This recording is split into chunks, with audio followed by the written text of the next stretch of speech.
As all these things come to fruition and each new day comes to pass in this administration, what they are doing with our data, data security, their handling of sensitive information, has turned into the big populist issue of this administration, and it's turned into just a scandal-generating machine that we are seeing the fruits of every single day.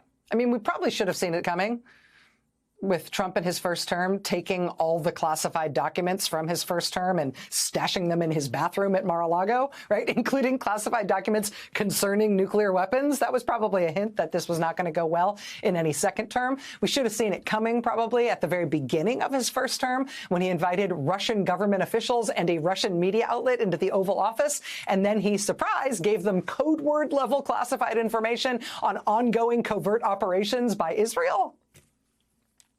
Yeah, we should have seen that this was going to be one of the problems that we were going to be dealing with on a daily basis. But now we've got, it's every day. We've got him very thoroughly doxing hundreds of people, including his own lawyer, by inexplicably personally insisting that those people's full unredacted social security numbers, birth dates, and birthplaces should be included unredacted in his release of otherwise basically worthless John F. Kennedy assassination files. Why did he insist on that? We still don't know, but he did it. And now they're apparently getting new social security numbers. Good luck on the 1-800 number, waiting to get through to take care of that. We've had random kids who work for Elon Musk rifling through personnel files in the U.S. government and individual Americans' tax records and health information and hospitalization records and credit card and banking information. It's been a real treat. The American people really like this idea. Yeah, go steal data from Mars, why don't you? Get out.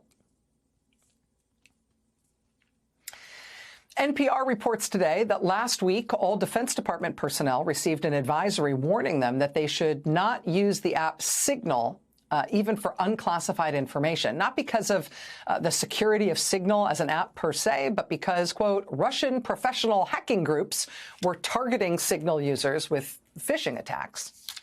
That was last week. That followed a Defense Department instruction from 2 years ago in 2023 that reminded Defense Department personnel that Signal should not be used. It could not be used for any non-public Defense Department information. Nevertheless, Signal, of course, is the app on which Donald Trump's hand-picked defense secretary led a robust and detailed group chat about forthcoming military strikes in Yemen. Recall for a moment that in his infinite wisdom, Donald Trump chose for defense secretary a Fox News weekend host who faced allegations of philandering and serious alcohol abuse, including many, many alleged instances of drinking on the job.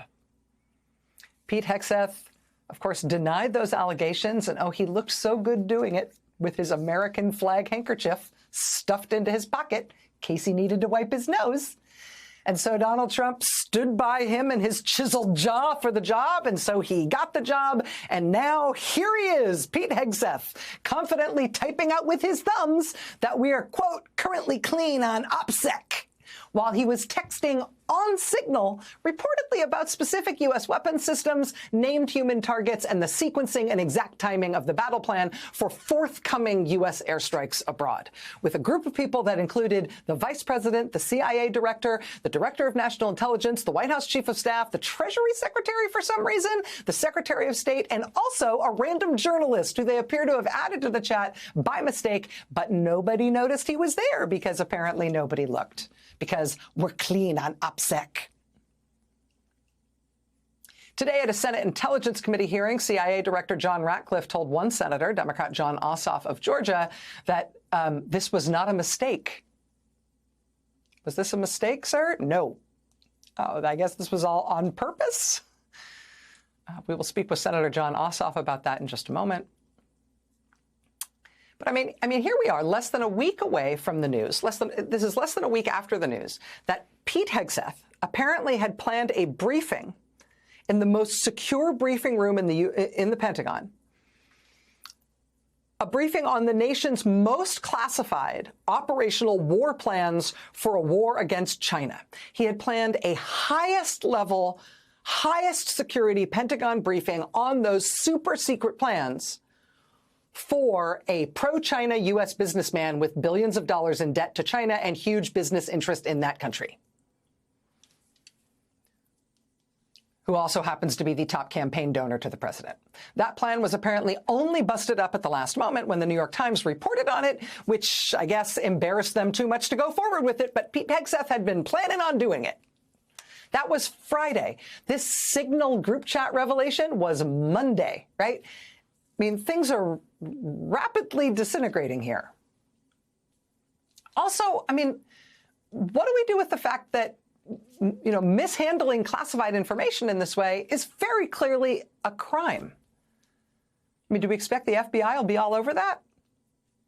I mean, this stuff is criminal. It's not keeping nuclear secrets in the Mar-a-Lago bathroom level of crime, but it's a crime. I mean, Jeffrey Goldberg, the journalist who was apparently accidentally included on this Signal chain, this group text, says that among the things CIA Director John Ratcliffe personally volunteered to this Signal group chat, he put in writing to this group chat on this commercial app. Among the things he posted there was the name of an undercover serving CIA officer, an active intelligence officer who Goldberg says was serving undercover. Chris Coons, Democratic senator from Delaware, responded to these revelations by saying, quote, every single one of the government officials on this text chain have now committed a crime, even if accidentally, that would normally involve a jail sentence. It would appear that one of them physically was in Moscow. It looks like he was maybe even inside the Kremlin while he was on this text group chat with these geniuses, among other things, reportedly naming an undercover CIA officer and debating very specific information about forthcoming military strikes. Quote, during the group discussion on Signal, Goldberg reported, CIA Director John Ratcliffe named an active CIA intelligence officer in the chat at 5:24 p.m. Eastern Time. That was just after midnight in Russia. Trump diplomatic envoy Steve Witkoff's flight did not leave Moscow until around 2 a.m. local time. A former Putin advisor who was still close to Putin said in a Telegram post that, in fact, Witkoff and Putin were meeting at the Kremlin until 1:30 a.m. Steve, did you keep your phone with you while you were in Russia? Did you keep your phone with you while you were in the Kremlin? Was your phone turned on? What could possibly go wrong? We're supposed to not worry, though, right? Because these guys are so savvy. They are so tough. They are New York real estate tough. This was the same trip to Moscow in which Steve Witkoff, Donald Trump's real estate friend, came back to the United States and told a heartwarming tale of how Vladimir Putin had given him a painting. Oh, a painting of Donald Trump, which Putin had made for Trump personally. And Steve Witkoff hand-carried that painting from Russia back to the United States and brought it to the White House and gave it to Donald Trump. Did anybody check that painting? Anybody, like, give it a close going over? Steve Witkoff did an interview with the pro-Russia ex-Fox News host Tucker Carlson in which he gushed about how much he, quote, likes Putin. He said, quote, I thought he was straight up with me. He said it was, quote, gracious of Putin to accept me, to see me in Moscow. He said, quote, I don't regard Putin as a bad guy. This is our negotiator. This is the quality of tough guy genius the United States is bringing to the table for these supposedly tough guy negotiations with the Russians to end the war in Ukraine, right? How's that going? Well, let's see. Let's just do a little math. So far, since Trump has been back in office, and since these negotiations have gotten underway, the tough guy negotiations, but being tough with Russia, get them to stop the war in Ukraine. So far, Trump has offered a few concessions. He's announced that the U.S. is no longer enforcing foreign agents law in this country. He's announced that the U.S. is shutting down all of our anti-foreign influence operations at the Justice Department and the FBI. He's announced that the U.S. is shutting down our so-called klepto capture efforts to enforce sanctions versus Russia and stop them from evading sanctions. Trump has talked about ending sanctions altogether against Russia. Trump has said he wants Russia to rejoin the G7. Last week, we learned that Trump has cut off the program that tracks the Ukrainian children that Russia kidnapped and took into Russian territory. Trump is effectively telling Russia, hey, congratulations, you can keep the kids.